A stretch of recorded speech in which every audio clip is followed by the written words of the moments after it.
మీ business ఏదైనా మీ ఊర్లో promotion చేయాలంటే అది సుమన్ టీవీతోనే సాధ్యం. ఇప్పుడే సంప్రదించండి.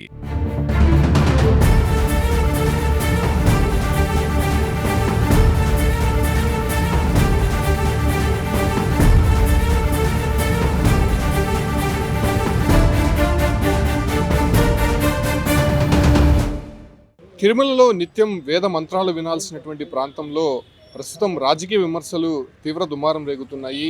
రవికుమార్ అనేటువంటి ఒక వ్యక్తి పరకామణిలో చేసినటువంటి దొంగతనాలపైన నిన్న కూటమి నేతలు విడుదల చేసినటువంటి సీసీ ఫుటేజ్ ప్రస్తుతం సంచలనంగా మారింది.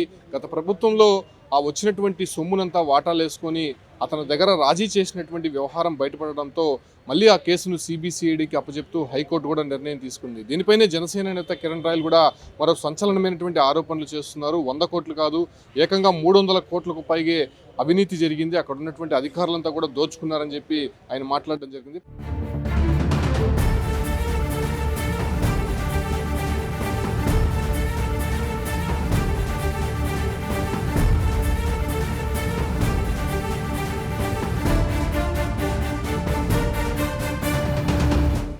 ప్రస్తుతం ఆయన ఉన్నారు, ఆయనతో మాట్లాడదాం. సార్, ఏంటి 100 కోట్లు అన్నారు, మీరేదో 300 కోట్లు అంటున్నారు. ప్రస్తుతం ఏదైతే కరుణాకర్ రెడ్డి హయాంలో జరిగిందనేటువంటి వార్తను బయటకు వచ్చినటువంటి నేపథ్యంలో ఆయన స్పందిస్తూ కూడా తన హయాంలో తప్పు చేసి ఉంటే తన తల నరుక్కుంటాను అలిపిరి దగ్గర అంటూ కూడా ఆయన కామెంట్ చేశారు. నమో వెంకటేశాయ అన్న, దేవుని మీద రాజకీయ అవసరం మాకు లేదన్నా. దేవుని విషయంలో తప్పు జరిగితే మాత్రం ఏమైనా చేస్తాం. ఎందుకంటే వెంకటేశ్వర స్వామి పరమ భక్తులు మేమందరం కూడా ఇక్కడే ఉన్నాం తిరుపతిలో. ఆయన లేకపోతే ఈ సృష్టి లేదు, తిరుపతి లేదు. అలాంటి తిరుమలలో వరుసగా అఘాయిత్యాలు అన్యాయాలు జరుగుతుంటే చూస్తూ ఊరుకోము కదా. అలాంటి గత ప్రభుత్వంలో రవికుమార్ ఒక దొంగను పట్టుకున్నప్పుడు సార్ కరుణాకర్ రెడ్డి గారి మాటకే వస్తాను నేను. స్ట్రైట్ పాయింట్, దొంగ దొరికినాడు, ఏం చేయాలి? దొంగని కోర్టులో పెట్టాలి, చట్టాలు ఉన్నాయి. ఇన్ని 100 కోట్లు కొట్టేశాడో కోర్టులో చూపించాలి. ఆస్తులు మొత్తం జప్తు చేసి టీటీడీకి హ్యాండ్ ఓవర్ చేసి ప్రజలు చూసే విధంగా ఇన్ని కోట్లు కొట్టేశాడు, ఇన్ని కోట్లు వసూలు చేశామని చెప్పి చూసే విధంగా అతను శిక్ష పడాలి. అంతేగాని మీరే క్షమాభిక్షలు పెట్టేసి మీరే లోకాలతో కేసులు కొట్టుకునిస్తే ఇంకా కోర్టు, తిరుమలలో విజిలెన్సు, పోలీసులు ఎందుకు అంత ఇంటికి పంపించారు? అందరినీ మీరే చట్టాలు పెట్టుకోండి, మీరే కేసులు వేసుకోండి, మీరే శిక్షలు వేసుకోండి. ఇదేనా చర్చిలో పాస్టర్ అనుకున్నాడు ఆయన? పోయి నేను క్షమాభిక్షణ కోర తప్పు చేశాను అంటే ఆయన మీరు పోని క్షమించేశాను, మీరు బయట పోయి నీళ్ళు చెల్లికి వెళ్ళిపోని చెప్పడానికి కుదరదు. నువ్వు కొట్టేసిన 300 కోట్లు దాకుంది మొత్తం. లెక్కాచారం చెప్పు. వెంకటేశ్వరం డబ్బులు ఇవి, మా డబ్బులు, మేమేసిన డబ్బులు. కాబట్టి ఆ డబ్బులన్నీ కూడా ఇప్పటికే 40 కోట్లు వసూలు చేశారన్నారు. మిగతా డబ్బులు ఎక్కడున్నాయి? ఎవరు కొట్టేశారు? గతంలో ఉన్న ఎస్ఐ కాడి నుంచి ఎస్పీ లెవెల్లో ప్రతి ఒక్కరు వాటాలు పంచుకున్నారు. దేవుని డబ్బు కొట్టేసినట్టు దొంగ కొట్టేసినట్టు ఏమనాలే? కాబట్టి ఒకటే అన్న, మేము ఎవరిని కామెంట్ చేయలేదు. వెంకటేశ్వర స్వామి దేవుడు చూసుకుంటాడు. మేము తిరుపతి స్థానికుడుగా భక్తులుగా ఒకటి అడుగుతున్నా, ఆ డబ్బులు లెక్కాచారం చెప్పండి. ఆయన ఇచ్చిన ఆస్తులు ఎక్కడున్నాయి, ఏమున్నాయి, మిగతా డబ్బులు ఏమున్నాయి, అసలు రవికుమార్ బతికున్నాడా, రవికుమార్ ఉన్నాడా లేదా, రవికుమార్ ఏమైనా చేశారని చాలా అనుమానాలు ఉన్నాయి. ఇవన్నీ కూడా తేలాలంటే ఇప్పుడు ఇచ్చిన అధికారులు, టీటీడీ వాళ్ళు సీరియస్గా మ్యాటర్ తీసుకుంటే తప్ప ఈ స్కామ్ బయటపడదు. ఎందుకు చెప్తున్నా అంటే 250-300 కోట్లు ఖచ్చితంగా కాజేశాడు. ఎందుకంటే 100 కోట్లని వాళ్ళే చెప్తున్నారు.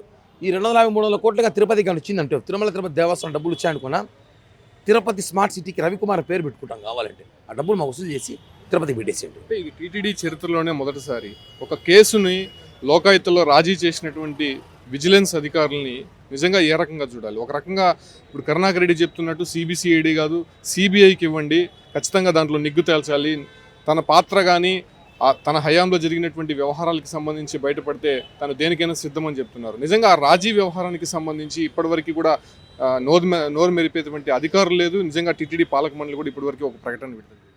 ఆయన ఎమ్మెల్యే తిరుమల తిరుపతి మొత్తం ఆయన కొడుకు కనసాలు నడిచింది. ఆయన తెలియకుండా ఇష్యూ రాజీ అయ్యిందా? ఆయనకి తెలియకుండా ఇష్యూ రాజీ చేసి ఉంటారా? ఎందుకు నా అబద్ధాలు మాట్లాడతారు? ఇప్పుడు ఇవన్నీ కాదు. మీకు మీ కొడుకులకి ఆడున్న అధికారులు తెలియకుండా రాజీ జరగలేదు. మీరంతా కలిసి రాజీ చేశారు. ఆ రాజీ ఏమి తీసుకున్న వాటాలు తీసేసుకున్నారు. మా బాధ ఏమంటే ఇప్పుడు ఆ డబ్బులన్నీ కూడా వెంకటేశ్వరం ఖాతాలో చేరలేదు. మీరు ఇచ్చిన ఆస్తులన్నీ కూడా నిజమైన ఆస్తులా కాదా, అవన్నీ బ్యాంకులో ఉన్నాయేమో, ఒకవేళ బ్యాంకుల్లో ఇవన్నీ చూడాలి కదా. ఇవన్నీ చూడాల్సిన అవసరం ఉంది. కాబట్టి ఇప్పుడు ఆయన నాకు తెలియదు, నేను లేను అంటే కాదు. మీ ముఖ్యమంత్రి, మీ బంధువే చైర్మన్, మీ అనుచరుడే ఈవో, ఇవన్నీ ఉన్నాయి మాట్లాడడానికి.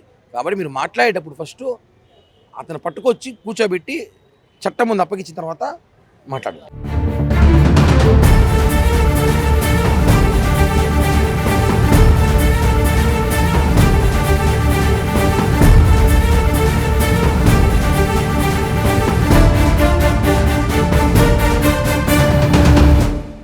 ఈ కేసులో కీలకంగా రవికుమార్ అనేటువంటి వ్యక్తి ఉన్నాడు. సో ఇప్పటివరకు అతను ఉన్నాడా లేదా, ఎక్కడ ఉన్నాడో కూడా తెలియనటువంటి పరిస్థితి. సో అతనికి ఏమైనా భద్రత కల్పించే అంశం పైన మీరు ప్రభుత్వాన్ని దృష్టికి తీసుకెళ్లే అవకాశం?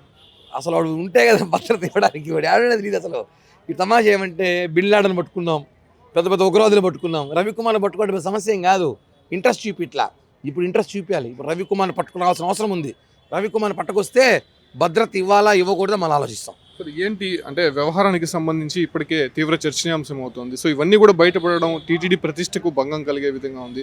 నిత్యం ప్రతిరోజు కూడా టీటీడీకి సంబంధించినటువంటి వ్యవహారం ఏదో ఒకటి బయటపడుతూ అటు భక్తుల మనోభావాలు దెబ్బతీసే విధంగా ఉన్నాయి కదా, ఏం చెప్తారు? ఖచ్చితంగా యావత్ ప్రపంచం మొత్తం శ్రీ వెంకటేశ్వర స్వామిని తన ఇలవేల్పుగా కోలే వెంకటేశ్వర స్వామి ఆయన నిల్చొని సంపాదిస్తుంటే వీళ్ళు ఆయన కంటికి తెలియకుండా దోచేస్తున్నారు. ఇలాంటి దోచేసి దీని డబ్బునంతా విలాసాలకు ఎంజాయ్ చేస్తున్నారు. ఇది చాలా భక్తులకు మనోభావాలు దెబ్బతీసే విధంగా చాలా ఉంది. ప్రతి ఒక్క భక్తుడు మనోభావాలు, ఎందుకంటే వాళ్ళ కష్టం మొక్కుంటారు, భగవంతుని మొక్కుంటారు. నాకు ఇది జరిగినా ఇది జరిగిపోయినా ఏదైనా ఒక కోరుకునే దీంట్లో అది స్వామికి అంటూ ఇంతనే సరే ఉండిలో వేసేది. అంత కష్టపడి కూలీలు వేస్తుంటారు, కోటీశ్వర్లు వేస్తుంటారు, ఎంతోమంది దానికి తగ్గట్టు వాళ్ళ తగ్గట్టు డబ్బులు ఉండిలో వేసిన దాన్ని కూడా ఈ విధంగా దోచేసి అతను కూడా బ్రాహ్మణ్, అతను కూడా ఇలాంటి వెంకటేశ్వర స్వామి అంటే భక్తి లేకుండా ఇలా దోచేసి ఇందాక వాళ్ళు చెప్పినట్టే 100 కోట్లు అనేసి అన్నారు. 40 కోట్లు రికవర్ చేశారు. మిగిలిన మీ లెక్క ప్రకారమే మిగిలిన 60 కోట్లు ఎక్కడ పోయింది? వెంకటేశ్వర స్వామి తుత్తు తిన్నోళ్ళు ఎవరైనా కూడా గతంలో వాళ్ళు ఎంత వెంకటేశ్వర స్వామి నిర్లక్ష్యం చేశారో అదే వాళ్ళకి శిక్ష ఇచ్చింది 11 సీట్లు. అదేవిధంగా ఈరోజు దీన్ని ఖచ్చితంగా కూటమి ప్రభుత్వం ఇనిషియేట్ తీసుకునేసి ఎవరెవరైతే దీంట్లో ఉన్నారో ఎస్ఐ నుంచి ఎస్పీ దాకా ఖచ్చితంగా దీంట్లో పాల్పంచుకున్న వాళ్ళు ఎవరెవరు ఉన్నారో ప్రతి ఒక్కరూ శిక్ష అనుభవించాలా. అన్నా పైసలతో సహా ఇందాక కిరణ్ రాయల్ గారు చెప్పినట్టు ఇది 250 నుంచి 300 కోట్లు ఖచ్చితంగా జరిగింది. అతనికి కూడా విలాసవంతమైన జీవితంతో BMW కార్లు, వోల్వో కార్లు ఈ తిరుపతిలోనే జరగడం మేము చూసాం. అలాంటప్పుడు ఇతనికి ఆస్తులు కూడా చెన్నైలో, బెంగళూరులో, హైదరాబాద్లో ఇలాంటి మహానగరాల్లో ఆస్తులు ఉన్నాయి. ఈ ఆస్తులని రికవర్ చేసి ఖచ్చితంగా వెంకటేశ్వర స్వామి డబ్బులు అనా పైసలతో సహా కూటమి ప్రభుత్వం తీసుకొచ్చి అనావాసులతో ఉండిలో చేర్చాలా.